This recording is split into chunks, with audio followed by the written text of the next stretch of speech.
کوئی ایسی خواہش جو ادھوری رہ گئی ہو؟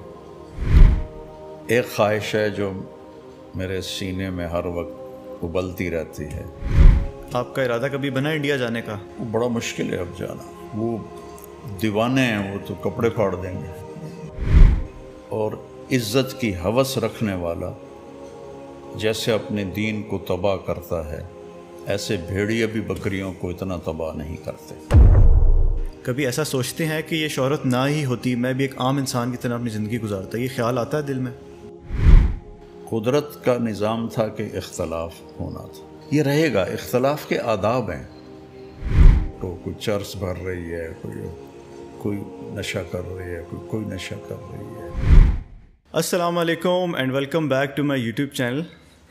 آج کی جو ویڈیو ہے یہ میری زندگی کی آپ کہہ لیں کہ سب سے بڑی ویڈیو ہے، اور میرے چینل کی بھی، اور ہمارے ساتھ بہت ہی خاص مہمان موجود ہیں۔ مولانا طارق جمیل اس مسلم امت کے بہت بڑے اثاثہ ہیں، اور لاکھوں لوگ ان سے بہت زیادہ متاثر ہیں۔ میں خود ان سے بہت زیادہ متاثر ہوں، اور جب بھی کبھی مجھے رہنمائی کی ضرورت پڑتی ہے، مولانا ہمیشہ پیار، محبت اور شفقت کے ساتھ میری رہنمائی کرتے ہیں۔ مولانا آپ کا بہت بہت شکریہ آپ کے قیمتی وقت کا۔ السلام علیکم۔ وعلیکم السلام ورحمۃ اللہ وبرکاتہ۔ آج کل آپ ادھر تلمبہ میں ٹھہرے ہوئے ہیں، ہم یہیں پہ انٹرویو کر رہے ہیں، تو آپ کی کیا آج کل ڈیلی روٹین چل رہی ہے؟ یہاں تو بیٹا کچھ بھی نہیں ہے، بس گھر پر ہی ہوتا ہوں، کوئی خاص روٹین نہیں ہے۔ مولانا میرا آپ سے پہلا سوال یہ ہے کہ آپ کا زندگی کا پہلا بیان جو تھا، جس میں آپ کو پتہ لگا کہ اللہ تعالیٰ نے آپ کو یہ بیان کرنے کی صلاحیت دی ہے، یہ کب آپ نے کیا اور کب آپ کو احساس ہوا اس کے بارے میں؟ یاد نہیں بیٹا۔ کوئی تو ایسا ہوگا شروع کا۔ جب میں 3 چلے لگا رہا تھا تو وہ دیپال پور سائڈ پر گاؤں دیہاتوں میں ہماری جماعت تھی۔ صحیح۔ 1971 کی بات ہے۔ تو میں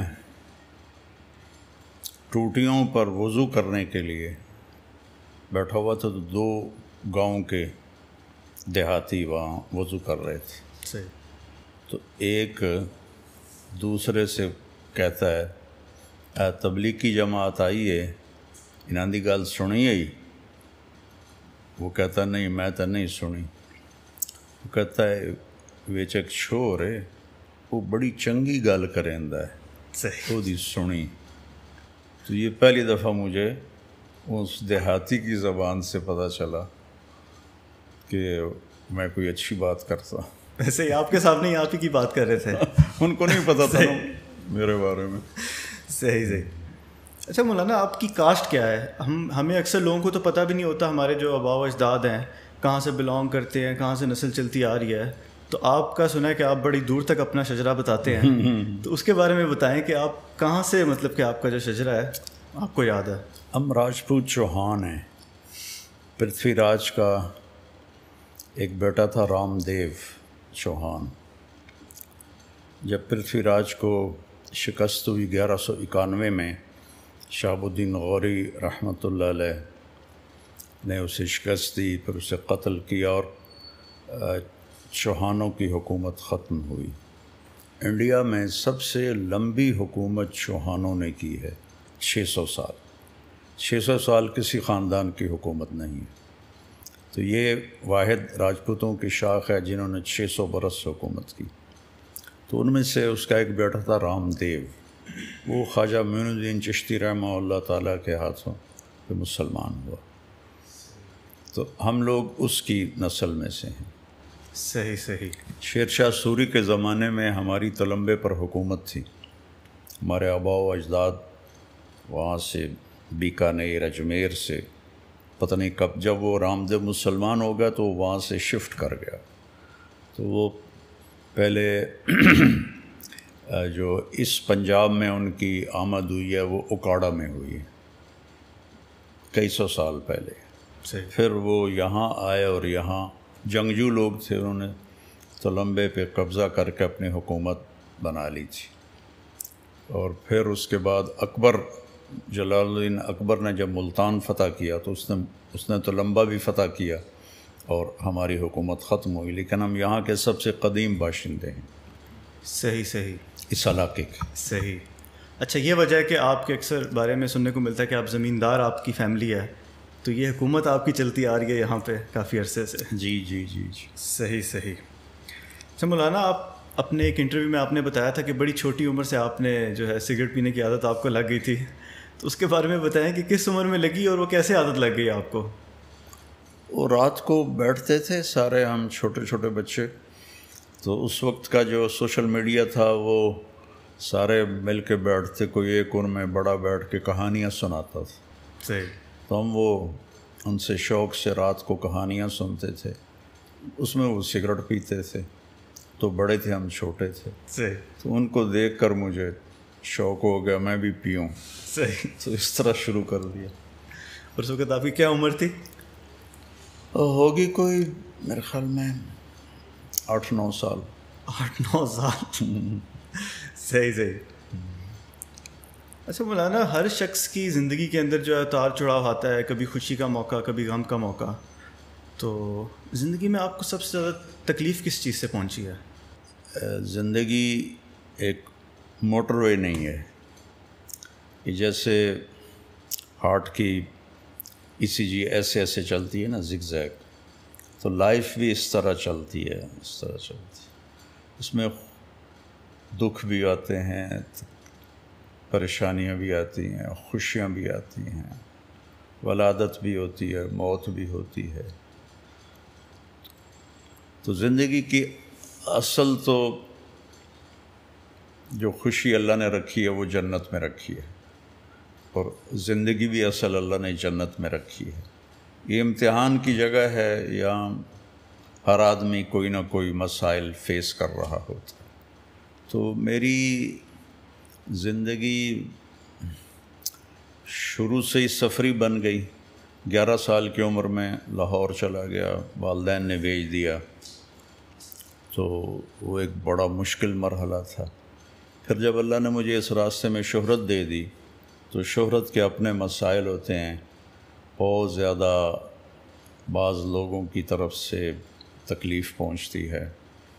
تو وہ پھر میرے ساتھ بھی ہوا، مسلسل ہوا، اپنوں سے بھی غیروں سے بھی.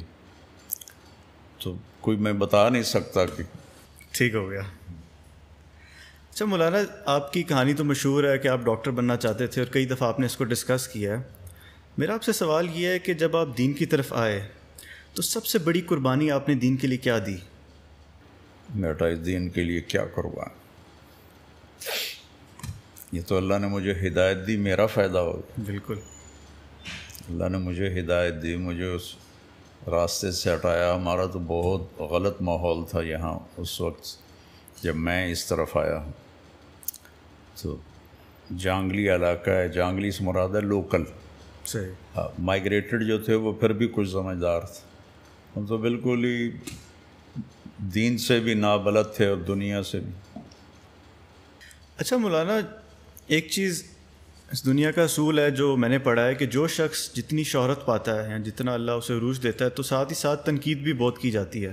ہمارے جو نبی محمد صلی اللہ علیہ وآلہ وسلم ہیں، وہ ایک نان مسلم نے کتاب لکھی تھی کہ دنیا کے سب سے زیادہ انفلوئنشل پرسن پہ نمبر 1 ان کو کیا تھا. لیکن اس کے ساتھ ساتھ سب سے زیادہ کتابیں اگر کسی شخص کے خلاف لکھی گئی ہیں تو وہ بھی ہمارے نبی محمد صلی اللہ علیہ وآلہ وسلم ہیں. تو اسی طرح اللہ نے آپ کو بھی بہت شہرت دی، تو آپ پہ بھی اکثر لوگ تنقید کرتے ہیں. تو اس تنقید کا آپ کیسے سامنا کرتے ہیں؟ خاموش. ہمارے استاد تھے مولانا جمشید صاحب رحمۃ اللہ علیہ، وہ فرمایا کرتے تھے ایک چپ 100 کو ہرائے. تو اپنے استادوں سے یہ سیکھا کہ خاموشی، صبر. کبھی ریئیکشن تو اندر ہی دبا لیا، ظاہر نہیں کیا، برداشت کی، الحمدللہ. صحیح.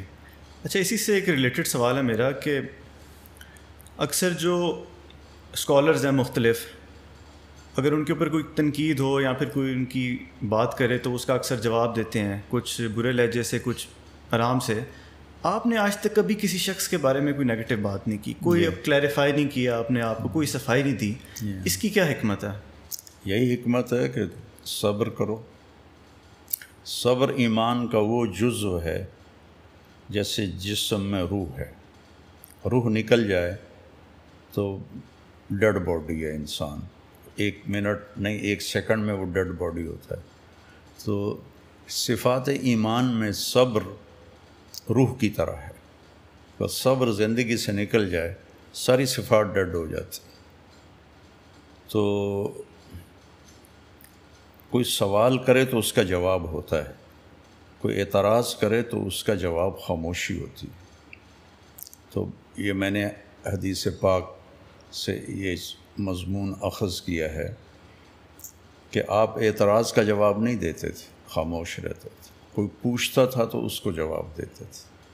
تو میرے اوپر کتابیں لکھی گئی ہیں میرے خلاف، اور مقالے لکھے گئے ہیں، اخباروں میں لکھا گیا ہے،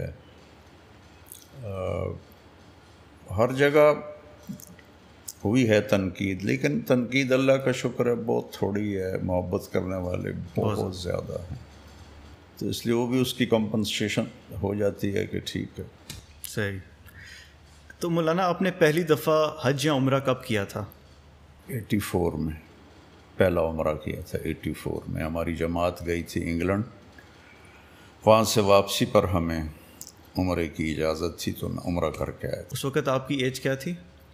31 سال۔ 31 سال، یہ اسٹوڈنٹ لائف کے بعد کی بات ہے؟ ہاں، اسٹوڈنٹ لائف، اپنی تعلیم آپ نے مکمل کر لی تھی؟ ہاں مکمل کر لی، 80 میں کر لی تھی۔ صحیح۔ تو جب آپ پہلی دفعہ خانہ کعبہ کے سامنے گئے تو اس وقت آپ کی کیا کیفیت تھی اور آپ نے اللہ سے کیا مانگا؟ اب تم کب کی بات پوچھ رہے ہو، 40 سال پرانی بات پوچھ رہے ہو، پتہ نہیں کیا کیفیت تھی، پتہ نہیں کیا مانگا تھا، بھول گیا آپ کو؟ ہاں بہت سی جو مانگی تو اب کیا یاد۔ اور مسجد نبی جب آپ گئے پہلی دفعہ، جب سلام آپ نے پیش کیا، اس وقت کیسی کیفیت تھی آپ کی؟ یاد نہیں بیٹا۔ صحیح صحیح۔ اچھا مولانا، اس دور کی اگر میں آپ سے بات کروں، آپ ہزاروں لوگوں سے ملتے ہیں، بلکہ لاکھوں میں شاید تعداد ہو چکی ہوگی، سب سے زیادہ آپ کو متاثر کس شخص نے کیا جن سے آپ کی ملاقات ہوئی ہو؟ مجھے مولانا سعید خان صاحب رحمۃ اللہ علیہ ہمارے بڑے اکابر میں سے تھے، ان سے میں سب سے زیادہ متاثر ہوا ہوں۔ ان کے ساتھ میرے 12 برس گزرے، تو اس شخص میں نے سیرت کو زندہ دیکھا، اور سیرت کے سارے پہلوؤں پر ان کو میں نے حاوی دیکھا، اور اعتدال پہ رہنا بڑا مشکل ہو جاتا ہے، کوئی ادھر جھک جاتا ہے، کوئی ادھر جھک جاتا ہے، لیکن وہ ایسے بیلنس تھے، اور ان میں نبی والی زندگی چھلکتی تھی، اور نبی والے اخلاق اگر میں نے کسی میں دیکھے ہیں تو وہ اس شخص میں دیکھے تھے، اور بھی ہوں گے، میں نفی نہیں کرتا، لیکن بھرا ہوا وہ جو آدمی اخلاق نبوت سے، میں نے ان کو دیکھا تھا۔ 98 میں ان کا انتقال ہوا مدینے میں، وہ میری زندگی پر سب سے زیادہ مؤثر ہوئے، سب سے زیادہ۔ وہ آپ کے استاد تھے؟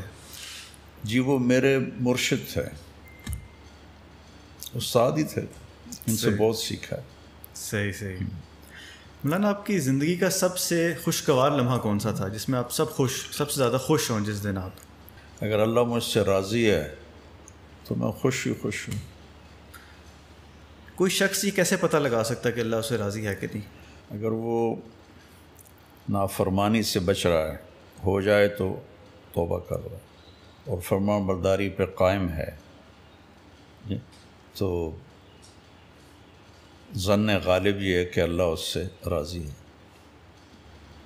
صحیح، یہ ایک چھوٹا سا معیار ہے۔ صحیح صحیح۔ مولانا، آپ کی کوئی ایسی خواہش جو ادھوری رہ گئی ہو؟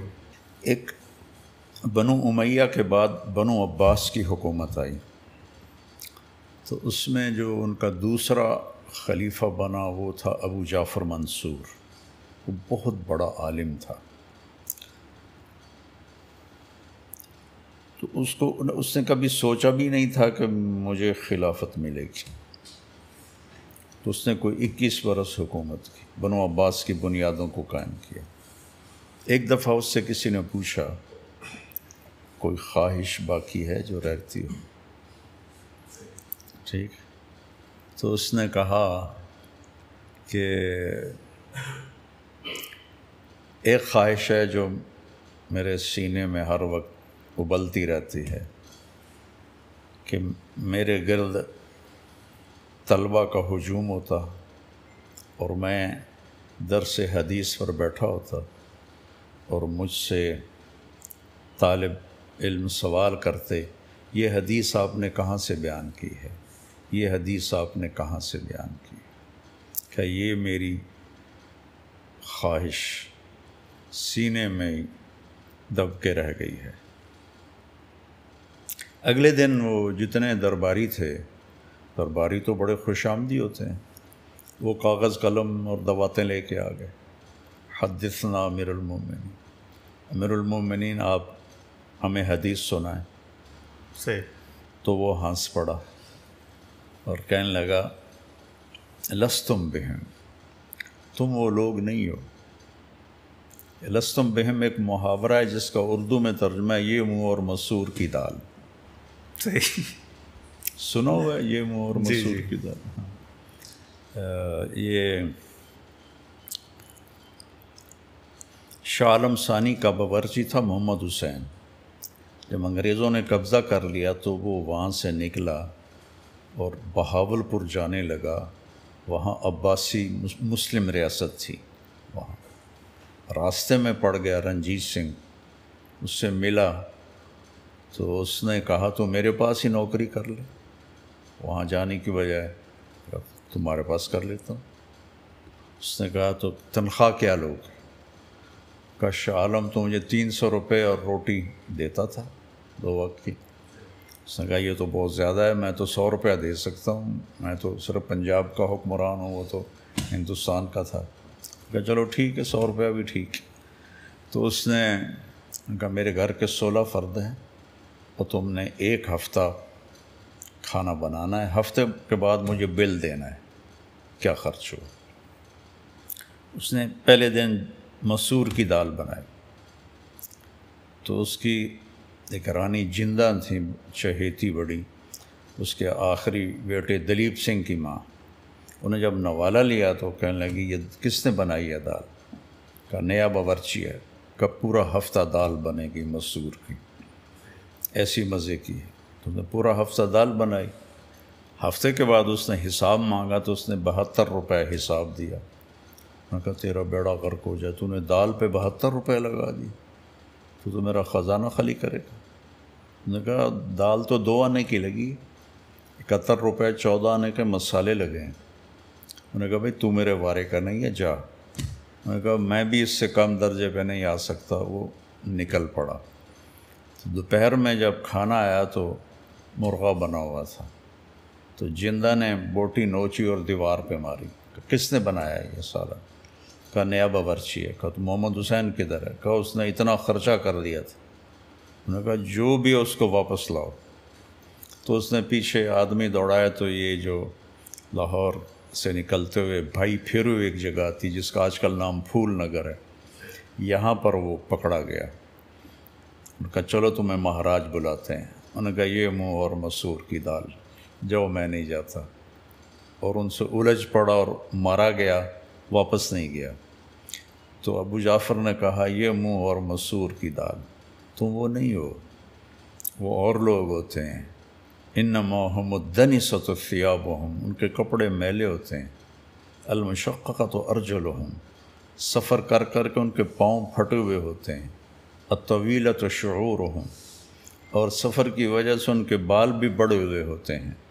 رواد الآفاق، وہ دنیا گھومتے ہیں، کبھی یمن میں، کبھی شام میں، کبھی عراق میں۔ کہ یہ ہیں حدیث کو نقل کرنے والے، تم تو سارے خوش آمدی آ گئے ہو۔ تو جو ابو جعفر کی خواہش تھی نا، وہی میرے دل میں ہے جو پوری نہیں ہوئی۔ میرا ذوق علمی تھا بہت زیادہ، میں نے کتابوں کو زبانی یاد کیا تھا، حدیثوں کو یاد کیا تھا، اور میرا شوق تھا کہ میں درس سے حدیث میں بیٹھوں، حدیث پڑھوں۔ میرے اللہ نے میرے مقدر میں پھرنا لکھا تھا، کیونکہ میرے اس وقت جو فیصلہ کرنا تھا وہ میرے استادوں نے کرنا تھا کہ مجھے کیا کرنا ہے۔ یہ تو میں بتا رہا ہوں 82 کی بات، جب میں پڑھنے سے سال لگا کے فارغ ہو گیا، تو انہوں نے میرے بارے میں مشورہ کیا کہ اس کو تبلیغ میں ڈال دیں، تو میں نے سر جھکا دیا۔ تو ان کے دعا تھی چونکہ یہ میرے لیے بہت بھاری فیصلہ تھا. مجھے تو سب سے بڑی ناگواری میں نے دیکھی وہ اس وقت دیکھی جب انہوں نے مجھے کہا کہ تم نے سارا وقت عربوں کے ساتھ گزارنا ہے، کہ عربوں کو لینے والا کوئی آدمی کوئی نہیں، کوئی عالم کوئی نہیں جو عربی اچھی بولتا ہو. تو مجھے وہ پڑھائی سے نکال کے عربوں کے ساتھ جوڑ دیا گیا. اللہ نے میری آواز کو سارے عالم میں پھیلا دیا. یہ اس اطاعت کا ثمرہ تھا. اور لیکن یہ خواہش آج بھی باقی ہے کہ میں کتابوں کو دیکھتا ہوں تو رونے لگ جاتا ہوں. ذوق یہ تھا، لیکن اللہ نے اس کے عوض میں جو مجھے دیا وہ ایسا ہے جو میں نے زندگی میں کسی کے ساتھ یہ معاملہ نہیں دیکھا. یہ اس مالک کی مہربانی ہے. ایک چھوٹے سے گاؤں سے مجھے اٹھا کے اس نے ساری دنیا پھرا دیا. ہر ملک میں اللہ نے میری آواز کو پہنچا دیا. اس کی بڑی مہربانی ہے. تو مولانا یہ خواہش آپ ابھی بھی تو ماشاءاللہ آپ فٹ بھی ہیں اور ایکسرسائز بھی بڑی کرتے ہیں، تو اگر آپ اپنے اس یہ بیان کے سلسلے کو پاز کر کے آپ مزید جو ہے وہ علم کی طرف جائیں اور مفتی کا لقب بھی اپنے ساتھ لگا لیں. ارے بیٹا لقب لگانے سے کیا ہوتا ہے؟ لقب تو پاکستان مفتی بن جائیں. لقب تو بڑے سستے ہیں پاکستان میں. اچھا مولانا، اللہ نے آپ سے بہت کام لیا اور دین کی خدمت بھی آپ نے بہت کی ہے. کیا آپ ذاتی طور پہ مطمئن ہیں اپنی گزاری ہوئی زندگی پہ اور جو دین کی آپ نے خدمت کی ہے؟ بیٹا اطمینان تو ہوگا جب ایمان پر خاتمہ ہوگا اور نظر آئے گا کہ اللہ راضی ہو گیا ہے. اس سے پہلے تو امید اور خوف کے درمیان ہی ہے ایمان. الایمان بین الخوف والرجاء. تو میں ایک دعا بہت پڑھتا ہوں چلتے پھرتے اٹھتے بیٹھتے، ارجو رحمتک واخشی عذابک. جو دعائے قنوت کا ایک جملہ ہے، ارجو رحمتک. اس کا مطلب تیری رحمت کو امیدوار ہوں، تیرے عذاب سے ڈرتا ہوں. چلیں، یہ بات تو آپ نے بتائی کہ آپ کو پڑھائی سے اٹھا کے جب دوسری طرف لے کے آپ کے استادوں نے یہ فیصلہ کیا، اس میں آپ کا فیصلہ نہیں تھا. اگر میں آپ سے پوچھوں کہ آپ کی زندگی کا کوئی ایسا فیصلہ آپ نے جو خود کیا ہو اور بعد میں جا کے آپ نے سوچا ہو کہ یہ میں نے غلطی کر دی ہے، وہ کیا تھا اور اس سے کیا آپ نے سبق سیکھا؟ کیونکہ انسان تو خطاؤں کا پتلا ہے، پرفیکٹ تو اللہ کی ذات ہی ہے. وہ تو اتنے ہوتی ہیں خطائیں کہ یاد ہی نہیں ہیں. میرا ایک اور سوال آپ سے یہ ہے کہ آپ نے مدرسے سے 8 سال پڑھ کے تعلیم اپنی حاصل کی اور پاکستان کے اندر سینکڑوں کی تعداد میں، میرے خیال سے شاید ہزاروں ہی مدارس ہوں، لیکن آپ نے ایک جامعۃ الحسنین کے نام سے اپنا ادارہ بنایا. اس کی کیا وجہ تھی؟ اس کی وجہ یہ تھی کہ دو چیزیں ہمارے مدارس میں بہت ان کی کمی ہے. ایک تو عربی لینگویج پر کوئی توجہ نہیں ہے، اور جب تک آپ عربی کو اچھی طرح نہیں سمجھتے تو قرآن یا حدیث کی جو خوبصورتی ہے وہ آپ پہ نہیں کھل سکتی. تو اس لیے میں وہاں رائمنڈ میں اپنے ذوق سے میں عربوں کے کمرے میں جاتا اور ان سے بولتا تھا کہ میری اللہ کرے میری زبان چل پڑے. تو مجھے اس کا بہت فائدہ ہوا. جب میں عملی میدان میں آیا تو عربوں میں جا کر اللہ تعالیٰ نے مجھ سے بہت کام لیا، اور سارے عرب حیران ہوتے تھے کہ یہ تم تو پاکستانی نہیں ہو، تم تو عربی ہو، تم ایسی عربی بولتے ہو کہ ہم بھی نہیں بولتے. تو اس سوچ کی وجہ سے میں نے ایک ایسا ادارہ بناؤں جس میں بچوں کو تعلیم عربی میں ہو، عربی لینگویج ہو. ایک تو وہ قرآن کو حدیث کو سمجھیں گے، دوسرا وہ آگے چل کر دنیا میں جا کر عربی زبان ہر جگہ مل جاتی ہے، ٹرانسلیٹر مل جاتے ہیں ہر جگہ، ہر زبان کے نہیں ملتے، عربی کے پوری دنیا میں مل جاتے، تو ان کو عربی بولنے میں آسانی ہو اور اچھی طرح بول سکیں اور کتابوں کو سمجھ سکیں. اس لیے میں نے یہ الگ سے نظام شروع کیا تھا. اچھا مولانا، آپ نے کچھ عرصہ پہلے MTJ برانڈ اپنا لانچ کیا. تو میرا سوال یہ تھا کہ اس کا خیال آپ کو کیسے آیا، اور یہ تو آپ کو میرے خیال سے بہت پہلے ہی قدم اٹھا دینا چاہیے تھا، تو اتنا لیٹ جا کے کیوں آپ نے یہ فیصلہ کیا؟ بیٹا اللہ تعالیٰ جب کسی چیز کو وجود دیتا ہے تو اس کا ٹائم بھی ہوتا ہے. خیال بس اسی لیے آیا کہ جب یہ کورونا آیا نا تو زکوٰۃیں دینے والے زکوٰۃ لینے والے بن گئے، تو اداروں کو چلانا، کوئی میرے 10-11 ادارے ہیں، ان کو چلانا مشکل ہو گیا اور فنڈنگ نہ ہونے کے برابر ہو گئی.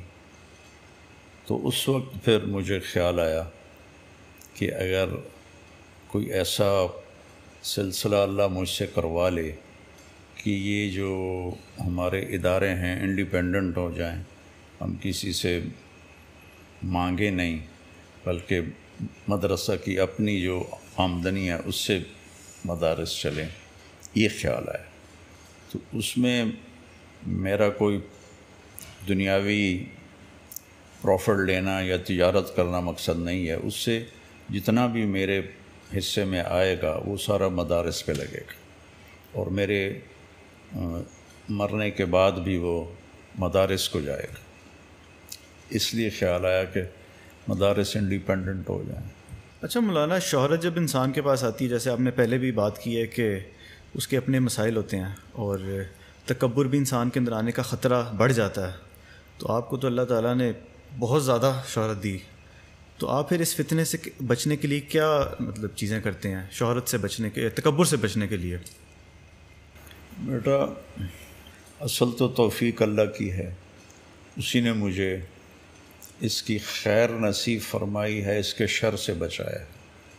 اس کا شر ہے کہ میں اپنی شہرت کو مال بنانے میں لگاؤں اور اپنی بڑائی کو کیش کرنے میں لگاؤں. یہ اس کی مصیبت ہے اور اس کی بہت بڑی اس کے اندر چھپی ہوئی یہ آزمائش ہے. آپ نے فرمایا کہ 2 بھوکے بھیڑیے وہ بکریوں کو اتنا نہیں پھاڑتے جتنا پیسے کی ہوس رکھنے والا، طلب نہیں، طلب تو حلال ہے، ہوس رکھنے والا اور عزت کی ہوس رکھنے والا جیسے اپنے دین کو تباہ کرتا ہے، ایسے بھیڑیے بھی بکریوں کو اتنا تباہ نہیں کرتے. تو اللہ تعالیٰ سے ایک اپنے بڑوں کی دعا، ان کی صحبت، اور جب اس قسم کا مجمع ہوتا ہے تو میں موت کو یاد کرتا ہوں، آخرت کو یاد کرتا ہوں، قبر کو یاد کرتا ہوں. لوگ میرے گرد ہوتے ہیں، میں زمین پہ نظر رکھتا ہوں کہ اس کے نیچے جانا ہے، جو ظاہری ایک سبب ہے، باقی توفیق تو اللہ دیتا. بہت مشکل کام ہے، شہرت کو ہضم کرنا بہت مشکل کام. اللہ نے فضل کیا بیٹا، اللہ نے مجھے آج تک تو بچایا ہوا ہے، کل کی قسم نہیں دے سکتا. کبھی ایسا سوچتے ہیں کہ یہ شہرت نہ ہی ہوتی میں بھی ایک عام انسان کی طرح اپنی زندگی گزارتا؟ یہ خیال آتا ہے دل میں؟ نہیں، دیکھو نا، اگر گاہک نہیں آئیں گے تو سودا کیسے بکے گا؟ دکاندار کی خوشی تو اس میں ہے کہ اس کی دکان گاہکوں سے بھری ہوئی ہو. یہ تھوڑا چاہے گا کہ میں بس آرام سے بیٹھا رہوں. صحیح. وہ تھک کے بھی ڈیل کر رہا ہوتا ہے. تو ایسے میں نے کبھی یہ نہیں سوچا کہ یہ نہ ہوتا. اس سے تو میری بات پھیلی ہے، لوگوں کے دلوں میں محبت آئی ہے، میری بات کو اللہ تعالیٰ نے قبولیت بخشی ہے، اور لوگ ہدایت پہ آتے ہیں، راہ راست پر آتے ہیں. ہدایت تو دینے والا اللہ ہے. تو ایسا مجھے شکر ادا کرتا ہوں کہ اللہ نے ایک بہت بڑی نعمت مجھے دی. صحیح. مولانا، انڈیا تو آپ کا جانا ہوا ہے، آپ کے انٹرویوز میں سنا ہے، کبھی انڈیا میں آپ نے کوئی بیان کیا ہے؟ جی، وہ اس وقت، یہ وہ وقت تھا جب میں کوئی اتنا مشہور نہیں تھا. 82 میں گیا تو اس وقت میں تازہ مدرسے سے فارغ ہوا تھا، 2 مہینے رہا وہاں. پھر 89 میں گیا، اس کے بعد نہیں گیا. وہاں میرے بہت دیوبند مدرسے میں بیان ہوا، سہارنپور مدرسے میں بیان ہوا، بہت کافی جگہوں پر. مولانا سعید خان صاحب میرے ساتھ تھے جو میں نے پہلے نام لیا. جی. میں ان کے ساتھ تھا سفر میں، تو ہر جگہ میرا، علی گڑھ یونیورسٹی میں میرا بیان ہوا. علی گڑھ یونیورسٹی میں؟ ہاں، لیکن اس وقت میں اتنا مشہور نہیں تھا. تو شہرت پانے کے بعد آپ کا ارادہ کبھی بنا انڈیا جانے کا؟ وہ بڑا مشکل ہے اب جانا. اب مشکل ہے. وہ دیوانے ہیں، وہ تو کپڑے پھاڑ دیں گے.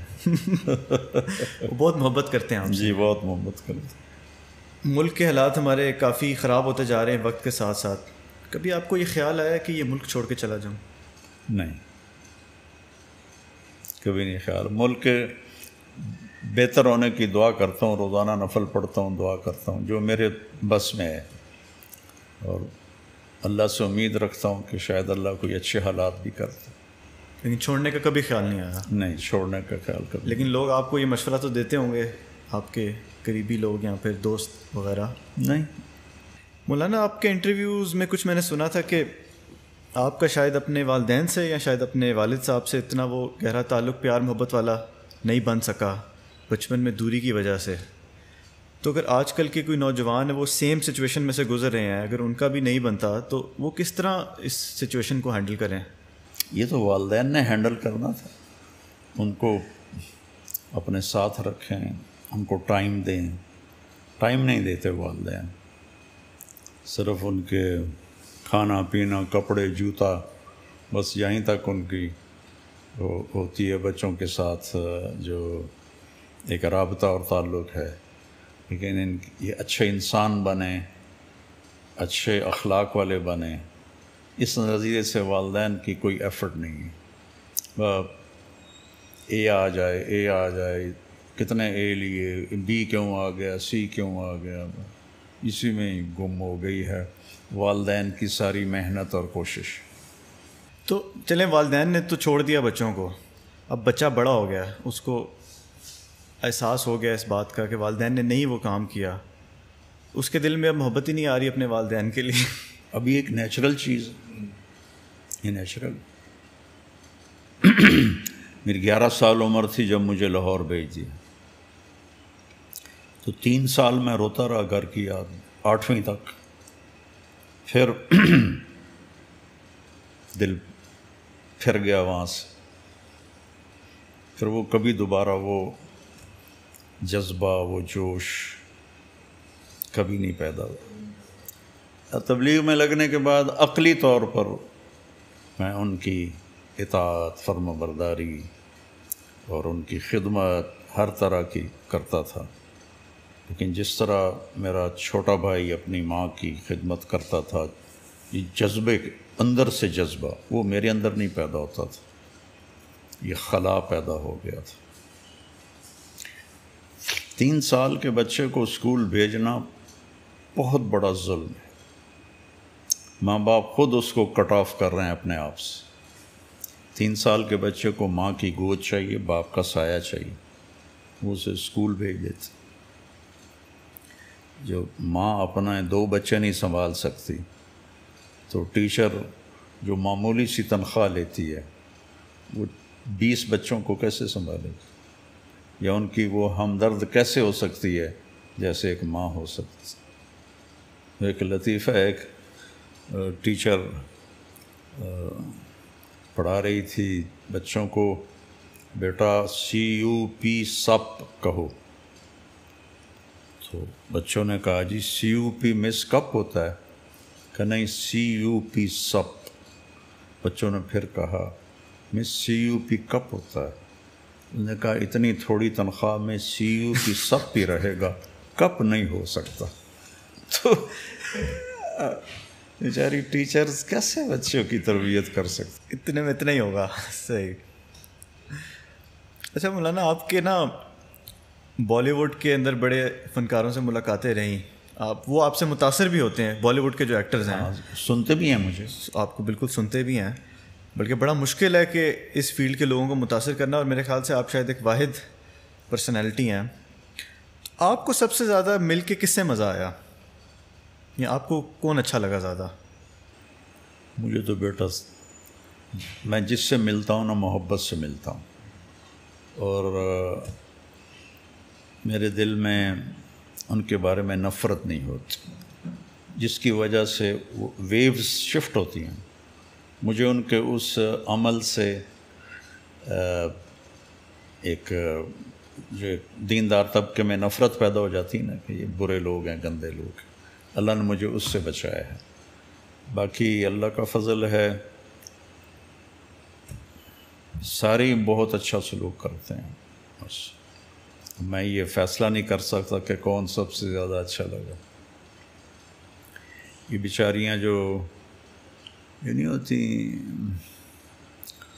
لڑکیاں، یہ بل بورڈز پر آتی ہیں، کیا ان کو کہتے ہیں، ماڈلز. مجھے جب اسٹنٹ پڑا دوسرا تو رات 10 بجے لاہور سے پوری ایک وین ماڈلز کی بھر کے یہاں میرے ڈیرے میں آئی، اس کمرے میں بیٹھی، کہا جی ہم آپ کا حال پوچھنے آئیں. تو میں تو اتنا متاثر ہوا کہ ان بیچاریوں کی اتنی، انہوں نے پھر تھوڑی سی میری یہیں بات ہوئی تو انہوں نے مجھے دکھائی اپنی یہ موبائل میں لڑکیوں کے فوٹو، کوئی چرس بھر رہی ہے، کوئی نشہ کر رہی ہے، کوئی نشہ کر رہی ہے. کہ یہ ہماری زندگی بہت تھکی ہوئی زندگی، اور بیچاریاں پیٹ کی خاطر اپنی غربت کی ماریاں یہ کچھ کرتی ہیں، پھر وہ اس راستے کے کانٹے انہیں چننے پڑتے ہیں. تو مجھ سے سارے ہی پیار کرتے ہیں، میں بھی ان سب سے محبت کرتا ہوں. ہدایت تو اللہ دیتا ہے، میں تو نہیں دے سکتا. اچھا مولانا، ایک ہماری مسلم امہ کے اندر ایک ڈویژن پڑ گئی انفارچونیٹلی، وہ ہے شیعہ اور سنی کی. لیکن میرے خیال سے آپ واحد سنی عالم ہیں جس کو شیعہ بھی بڑے شوق سے سنتے ہیں. ایک تو اس کا راز بتائیں کیا ہے، اور دوسرا بتائیں کہ اس ڈویژن کو کس طریقے سے ختم کیا جا سکتا ہے. دیکھو، اللہ کے نبی نے دعائیں کی تھیں کہ یا اللہ میری امت پہ کوئی آسمانی عذاب ایسا نہ آئے جو انہیں تباہ کر دے، تو اللہ نے فرمایا قبول. کوئی زمینی ایسی آفت نہ آئے جو انہیں تباہ کر دے، اللہ نے کہا قبول. کوئی ان پر ایسا دشمن نہ آ جائے جو ان کو صفحہ ہستی سے مٹا دے، اللہ نے فرمایا قبول. چوتھی دعا کہ ان میں اختلاف نہ ہو، تو اللہ نے فرمایا یہ قبول نہیں، اختلاف ہوگا، امتحان ہے، یہ پیپر کی جگہ ہے، وہ تو جنت میں جا کے اختلاف ختم ہوگا. تو یہ قدرت کا نظام تھا کہ اختلاف ہونا تھا. صحابہ میں بھی ہوا، تابعین میں بھی ہوا، آج تک ہے، یہ رہے گا. اختلاف کے آداب ہیں، اس پر عمل کرو، نہ کہ اختلاف مٹانے کی کوشش کرو. اختلاف رائے کے ساتھ اگلے کو عزت دینا، احترام دینا، یہ محبت پیدا کر دیتا. تو اگر وہ ان کی ضد میں بولیں، ہم ان کی ضد میں بولیں، وہ ہماری ضد میں بولیں، تو جو آج تماشا لگا ہوا ہے یہی لگا رہے گا.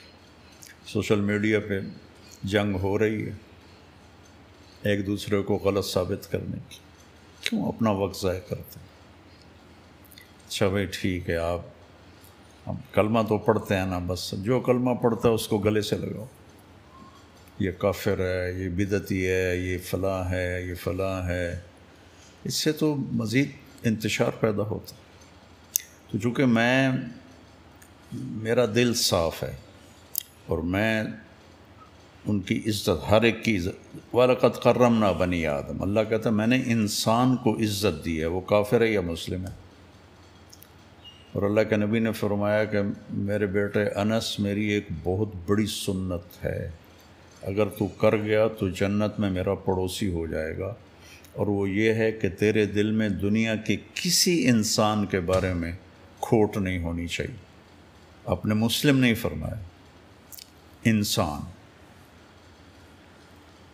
تو اللہ تعالیٰ کا فضل ہے، بریلوی بھی سنتے ہیں، شیعہ بھی سنتے ہیں، دیوبندی، غیر مسلم سنتے ہیں. بابا یہ رائمنڈ کے اجتماع پر میں گیا ہوا تھا، بارڈر پر انڈیا سے جو ہمارے مہمان آتے ہیں ان کو لینے کے لیے. تو جب وہ گیٹ اوپن ہوا تو میں گیٹ کے سامنے ہی کھڑا ہوا تھا، تو لوگ آنا شروع ہوئے. تو سکھوں کا ایک فیملی گزری. تو جب میرے پاس سے گزرے تو انہوں نے مجھے ایسے دیکھا تو ایک سکھ کہنے لگا طارق جمیل صاحب. میں نے کہا جی. کسی تڑا بیان سننے ہیں. تسی بڑی سندر گل کردے ہو. دوسرا سے کہنے لگا کردے رہی ہو. تو غیر مسلم بھی سنتے ہیں, ہر ایک سنتا ہے. وَقُلْ لَهُمْ فِي أَنفُسِهِمْ قَوْلًا بَلِيغًا. اللہ تعالیٰ نے یہ یہود کے بارے میں اپنے نبی سے فرمایا کہ محبت والی, نرمی والی ان سے بات کرنا. حالانکہ اللہ کو ہوتا ہے یہودی ایمان نہیں لائیں گے. اور اللہ فرعون کے پاس موسیٰ کو بھیج کر کہہ رہا قُولَ لَهُ قَوْلًا لَيِّنًا. حالانکہ اللہ کو بھی پتہ ہے ڈوب کے مرے گا. نرمی سے بات کرنا شاید مان جائے. تو اگلے کی رائے کا احترام, اپنی رائے پہ جمنا, اگلے کی رائے کا احترام. بس میں مسلط کروں کہ نہیں تم غلط ہو میں ٹھیک ہوں, اس سے پھر فتنہ پیدا ہو جاتا. مولانا ایک سوال میرے ذہن میں بھی بڑے عرصے سے, اور میں ہر کسی سے یہ پوچھتا ہوں کہ اللہ تعالیٰ نے انسانیت کو بنا دیا اور یہ ٹیسٹ میں ہمیں ڈال دیا. جب یہ ٹیسٹ مکمل ہوگا کچھ لوگ کامیاب ہو جائیں گے, کچھ لوگ ناکام ہو جائیں گے. تو جب سارا تماشا ختم ہو جائے گا تو اللہ کو اسے کیا حاصل ہوگا؟ یہ اللہ سے ہی پوچھیں گے جا یا ہم کیا کہہ سکتے, اس کا کوئی جواب نہیں. کوئی جواب. مولانا ہمیں اللہ کے نبی کی زندگی سے کوئی واقعہ سنا دیں آپ اخلاق کے اوپر, کیونکہ آج کل بد اخلاقی بہت ہے معاشرے کے اندر, ایون کہ سیاسی میدان کے اندر بھی کوئی ہلکی سی رائے اپنی چینج کر لے یا کسی سے اختلاف کرے تو اس کو زیرو سے ملٹیپلائی کر دیا جاتا ہے. تو کہ اللہ کے نبی نے ایسی سچویشنز میں ہمیں کیا تعلیمات فرمائی ہیں, کوئی اگر اس کے اوپر کوئی آپ روشنی ڈالیں. دیکھو نا بیٹا, میرے نبی کی ساری زندگی ہی اخلاق. میرے نبی نے نماز لمبی پڑھی تو اللہ نے اس سے کہا کہ نہیں, ما انزلنا علیک القرآن لتشقى, آپ درمیانہ ہاتھ رکھیں, اتنے لمبے لمبے سجدے اور قیام نہ کریں کہ آپ کے پاؤں پہ ورم آ جائے. پھر آپ نے سارا مال خرچ کر دیا تو اللہ نے اس سے بھی روکا, لا تبسطها کل البسط, سارا نہ خرچ کرو, کچھ اپنے لیے رکھو. آپ نے تبلیغ میں زیادہ دکھ اٹھائے, اندرونی بے چینی فکر, تو اللہ نے کہا فلا تذهب نفسك علیہم حسرات.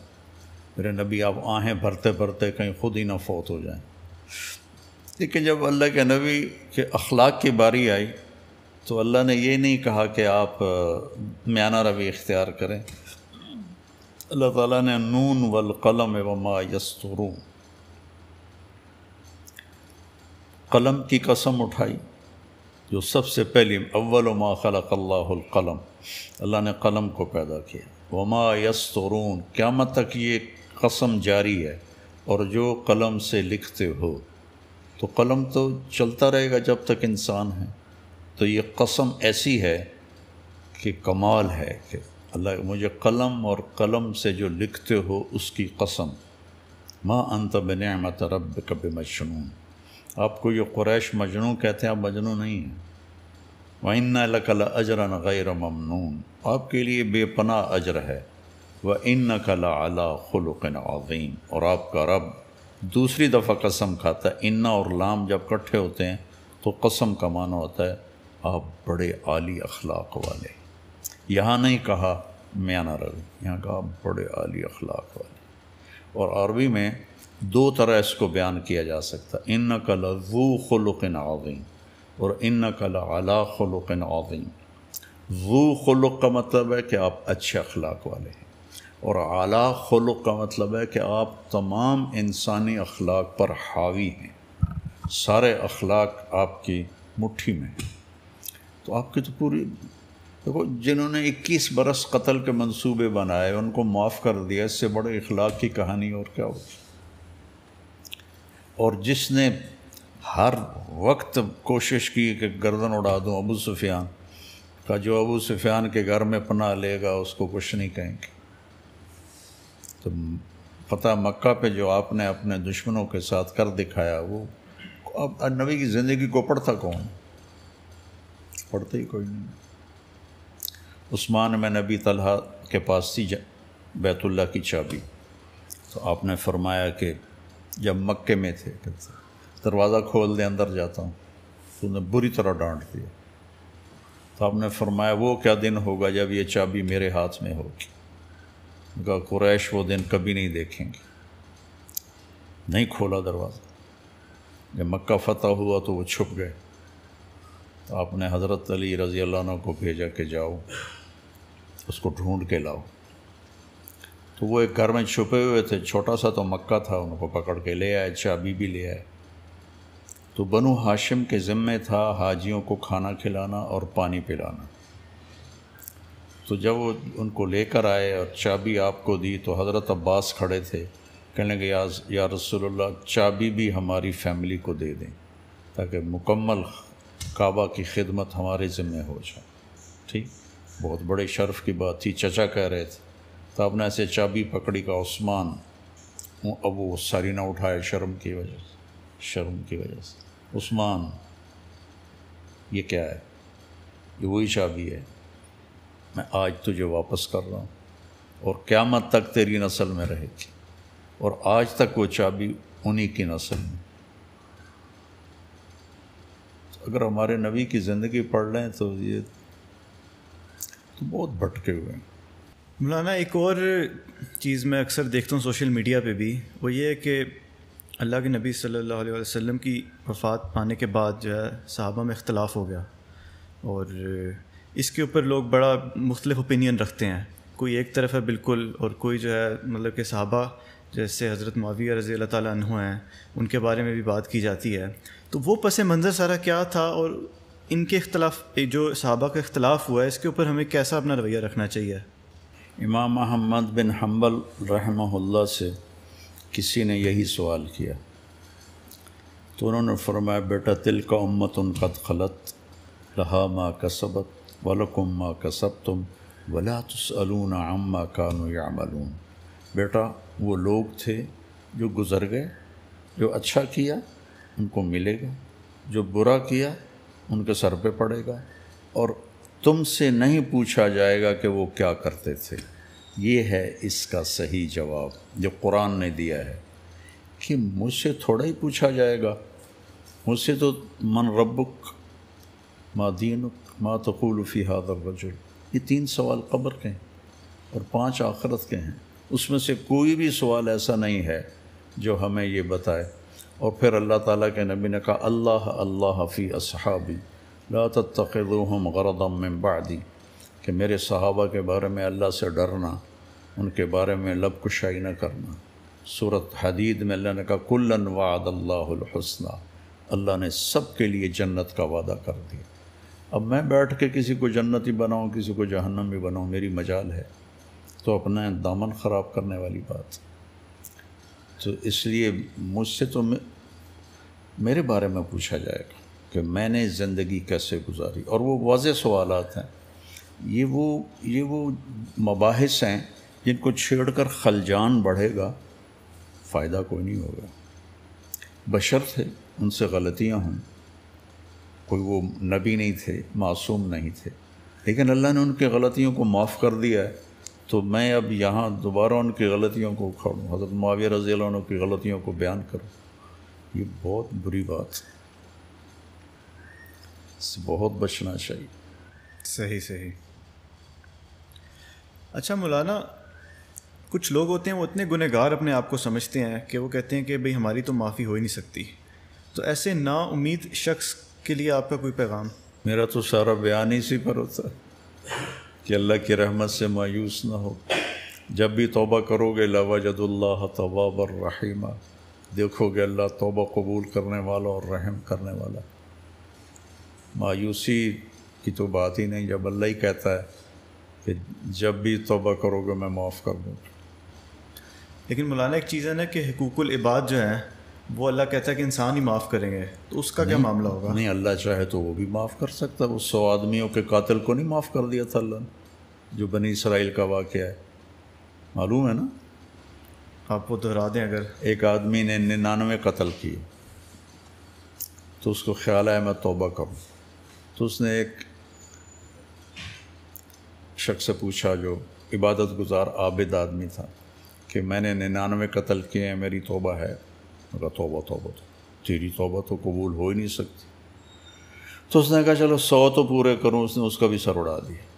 100 کو قتل کے بعد پھر اس سے خیال آیا میں توبہ کروں، تو اس نے ایک عالم سے پوچھا کیا میری توبہ قبول ہو سکتی؟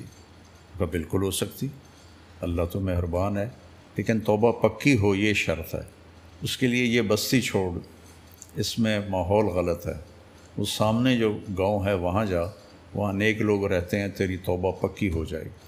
میں نے کہا میری توبہ قبول ہو جائے میں تیار۔ گاؤں سے نکلا، ابھی راستے میں تھا، موت آ گئی۔ جب اس نے دیکھا کہ موت کا جھٹکا تو اس نے جمپ لگایا، تو وہ اس طرح کر کے گرا، ہاتھ اس کو اس بستی کی طرف تھے ایسے، ٹھیک۔